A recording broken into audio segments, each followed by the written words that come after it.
Press ক্লাবে জুলাই গণঅভ্যুত্থানের ২ বছর পূর্তি উপলক্ষে আলোচনা সভায় কথা বলছেন তথ্যমন্ত্রী জহিরুদ্দিন স্বপন। সরাসরি যাচ্ছি সেখানে। সাধারণ মূল্যবোধ সংস্কৃতির যে মাত্রা তা অতিক্রম করে একটা অশ্লীলতা চর্চা করার কাজ চলছে।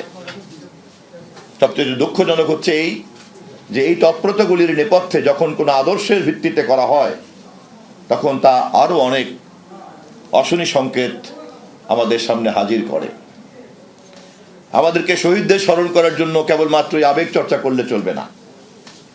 শহীদদেরকে স্মরণ করার জন্য কেবলমাত্রই একটা আনুষ্ঠানিকতা চর্চা করলে চলবে না। শহীদদেরকে স্মরণ করার নামে কেবলমাত্রই যদি আমরা আমাদের ব্যক্তিগত অথবা কোনো গোষ্ঠীগত উপস্থিতিকে হাজির করার অজুহাত তৈরি করি, আমাদের বিবেকের কাছে কিন্তু আমরা প্রশ্নবিদ্ধ হব।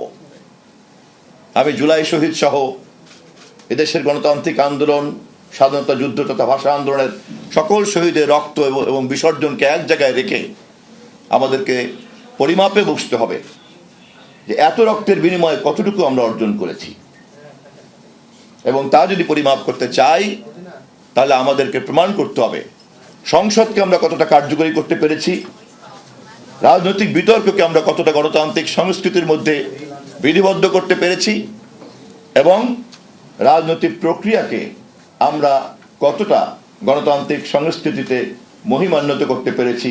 এটাই আমাদের একমাত্র মানদণ্ড। এবং এই কাজ কোনো একটি দল করতে পারে না।